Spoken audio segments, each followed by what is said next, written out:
اچھا، یہاں پر ابھی آپ نے ایک بات کی کہ سائیکک پاورز ڈیولپ تب ہوگی جب انسان کے اندر شروع سے اس کا بیج ہوگا. تو کون سے انسان ان سائیکک پاورز کو ڈیولپ کر سکتے ہیں اور کیسے کیسے ڈیولپ کیا جا سکتا ہے؟ سب سے زیادہ امپورٹنٹ ہمیں جو فوکس کرتا ہے نا کہ ہمارا انسان کا برتھ چارٹ ہوتا ہے، ٹھیک ہے، ذائچہ جسے ہم کہتے ہیں. ذائچے میں آئیڈینٹیفائی ہوتا ہے کہ یہ شخص جو ہے کس مقصد کے لیے تیار بنا دنیا میں نا، اس کی روٹ میپ کیا ہے، اس نے زندگی میں کیا گروتھ کرنی ہے. یہ کہ فائنینشیل ڈومین کے لیے آتا ہے یا پریکٹیکل ڈومین کے لیے آتا ہے، اسپرچل ڈومین کے لیے آیا ہے، کس مقصد کے لیے آیا ہے. تو جو اسپرچل انلائٹڈ لوگ ہوتے ہیں ان کے ساتھ کیتو کا کنیکشن ہوتا ہے. کیتو ایسا وزڈم کا ستارہ ہے، روحانی ستارہ ہے. اگر اس کے ساتھ اس کا کنیکشن بن جائے تو آپ اپنی سائیکک پاور کو جنریٹ کر سکتے ہیں قدرتی طور پہ. اس میں سائیکک پاور میں بہت سی چیزیں ہیں، اس میں مائنڈ ریڈنگ بھی ہے، اس کے ذریعے آپ یہ بھی اتنی طاقت بھی ہوتی ہے کہ چیزوں کو بھی حرکت دے سکتے ہیں. آپ کہتے ہیں یہ اپنی پاور سے اس گلاس کو اٹھا کے میں ادھر رکھ دوں، یا مطلب میں بیٹھی ہوں اور میں چاہتی ہوں کہ گلاس خود بخود ہوا میں اڑنا شروع ہو جائے تو اڑنا سکتا ہے. شروع ہو جائے گا. اس کو سائیکوکینسک پاور کہتے ہیں. وہ سائیکک پاور میں آتا ہے اسی سے. اس کی ایک الگ ڈومین ہے سلسلہ، اور وہ بھی اللہ تعالیٰ نے مخصوص لوگوں میں یہ پیدا کی ہے، صلاحیت پیدا کی ہے کہ وہ اس صلاحیت کو بیدار کر کے. آپ یوٹیوب پہ دیکھیں سائیکوکینسس کی پاور کو انالیسس کریں، آپ کو مختلف ویڈیوز ملیں گے. جو لوگ اپنی زمین کو، پتھروں کو توڑنے اپنی پاور کے ساتھ، اپنے چیزوں کو موو کر رہے ہیں، گلاس کو یا کوئی اور چیز کو موو کرنا چاہتے ہیں. اچھا، بعض اوقات انسان کے اندر انٹی پوٹینشیل آ جاتا ہے کہ وہ اپنے آپ کو بھی ہوا میں بھی پرواز کر سکتا ہے. اوکے. تو آپ نے پرانے واقعات بھی سنے ہوں گے کہ ہوا میں کسی لوگوں کو، جو یوگی ہوتے تھے پرانے، وہ ہوا میں بھی اڑ سکتے تھے. اور آج بھی بدھزم میں ایسے لوگ موجود ہیں جو کہ خاص پریکٹسز کر کے ہوا میں تحلیل ہو جاتے ہیں، ہوا میں اڑ سکتے ہیں. اور اس کی آپ دیکھنا چاہیں تو بلکہ باقاعدہ ڈاکومنٹریز بھی بنی ہیں.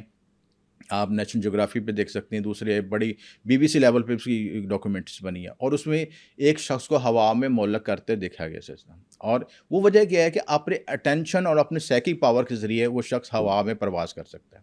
اب بات یہ ہے کہ ہماری تو ڈومین یہی ہے، عام شخص کی ڈومین تو یہی ہے کہ اپنے روزمرہ زندگی کے معاملوں کو طے کر لے، اپنے روزگار کو پیدا کر لے، اپنی ضروریات کو پوری کر لے. وہ اس سے آگے سوچ نہیں پا رہا، اور اس کو سوچنے دیا بھی نہیں جا رہا. اگر وہ سوچنا چاہتا ہے تو اس کے ساتھ اتنے مسائل، اتنی پیچیدگیاں، کوئی ان طرف آ ہی نہیں سکتا. تو اس کے لیے بائی برتھ ایسے آپ کے ذائچے میں ایسے کمبینیشن ہوتے ہیں، پلانٹس کی کمبینیشن بنے ہوئے ہیں، جس کی وجہ سے آپ انٹیوٹیو پاور حاصل کر کے اور سائیکک پاورز کو ڈیولپ کر کے، ریاضت بھی اس میں شامل ہے. اس میں ریاضت کے ذریعے، اپنے مراقبے کے ذریعے، اپنی اسپرچل پریکٹسز کے ذریعے، چکرا بیلنسنگ کے ذریعے، چکرا کو انہینس کر کے اور بہت سی دوسری ریمیڈیز کر کے اپنی سائیکک پاورز کو ڈیولپ کر سکتے ہیں. جب وہ پاور ڈیولپ ہوتی ہیں تو آپ زندگی میں بہت سے مقاصد کو حاصل کر سکتے ہیں. ایک تو اس میں ٹائم ٹریول بھی شامل ہے، اس میں آپ مائنڈ ریڈنگ بھی ہے، دوسرے کی ایمپتھی بھی کر سکتے ہیں. ایمپتھی کا مطلب کہ آپ کو کوئی دکھ ہے، ٹھیک ہے، مثال کے آپ بتا بھی نہیں سکتے کسی کو، کوئی تکلیف ہے. وہ شخص اگر آپ کو دیکھ لے گا، جس کے پاس یہ انرجی ہے، وہ آپ کے دکھ کو ہیل کر دے گا.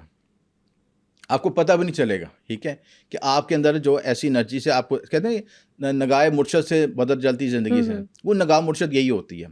وہ اپنی تھرڈ آئی سے پینل گلینڈ کے ذریعے آپ کو انرجی کنورٹ کرے گا، آپ کا انرجی ٹرانسمٹ کرے گا. اور جہاں پہ آپ کو سورو کا مطلب جہاں پہ دکھ تکلیف ہے، مثلا آپ کو کوئی جذباتی مسئلہ ہے، کوئی فائنینشیل ایشو ہے جس کا آپ کو مسئلہ نہیں آ رہا، وہ اپنی انرجی پاور سے آپ کے اندر ٹرانسمٹ کرے گا. تو آپ کے ذہن میں خیالات پیدا ہو جائیں گے کہ اس مسئلے کا سولوشن کیا ہے. ایک مائنڈ ریڈنگ ہو گئی، ایک ٹائم ٹریول ہو گیا، ایک ابھی آپ نے ایمپتھی بتائی، ہو گیا. اس کے بعد اور کون سی بہت سی سائیکک چیزیں پاورز اس میں، ہوتی ہیں؟ سائیکوکینسس نے بتایا کہ چیزوں کو موو کرنا، اپنی حرکت دینا، یہ چیز ہے. اور اس کے بعد میڈیم ہے، چیلنجنگ ہے. میڈیم کا مطلب کہ روحوں سے ملاقات کرنا، اسپرٹ سے ملاقات کرنا، اسپرٹ کے ساتھ کمیونیکیشن کرنا. اور کچھ دیکھیں، آپ چاہتے ہیں کہ ہمارے جو فوت شدہ افراد ہیں جو دنیا میں، ہم ان کے لیے اصالِ ثواب کرتے ہیں، ٹھیک ہے، لیکن ہم یہ بھی چاہتے ہیں کہ کس حالت میں، خوشی کی حالت میں، تکلیف کی حالت میں، کہیں کسی عذاب کا شکار تو نہیں ہے ایسا. تو اس میں ہمیں مختلف طور پہ ایفیکٹس ہمیں دیکھنا چاہتے ہیں کہ اب بعض لوگ اس میں خوابوں کی صورت میں کچھ وظائف پڑھتے ہیں، یا عملیات کرتے ہیں، یا کشف قبور کرتے ہیں، یا دوسرے ایسے عملیات کرتے ہیں کہ اپنے بزرگوں کے ساتھ کنیکٹ کر سکیں. اب اس میں جب وہ ہم دیکھتے ہیں کہ کچھ شخص پریشانی میں، تکلیف میں، تو اس میڈیم اور چینل کے ذریعے ہم اپنی آپ کو اس کا پیغام چاہتے ہیں. وہ کہتے ہیں جی، میں مثال کے طور پر کسی شخص نے دنیا میں زیادتی کی، ظلم کی، ٹھیک ہے، اب جب قبر میں جائے گا اس کو کوئی آگے اچھا رسپانس تو نہیں ملے گا نا، قبر اس کے لیے تنگ ہو جائے گی، طریق ہو جائے گی. اب وہ اس چیز سے بچنا چاہتا ہے، اس کے خود تو بے بس ہے، تو وہ اپنے پیغام اپنے پیاروں کو پہنچا سکتا ہے. اگر سننے والے ہوں, وہ کہہ سکتا ہے بھی میرے لیے اصالِ ثواب کر دو, میں تکلیف میں ہوں, وہ پریشانی میں ہوں, میرے لیے کوئی ڈونیشن کر دو, صدقہ خیرات کر دو, نمازیں پڑھا دو میرے لیے, کچھ بھی کرنا چاہے. تو اس کے لیے آپ کو میڈیم چاہیے ہوتا ہے مخصوص, ایک چیلنجنگ چاہیے ہوتی ہے, ایک ایسی مائنڈ سیٹ چاہیے ہوتی ہے جو اس کے ذریعے ہم اس کو کمیونیکیٹ کر سکیں.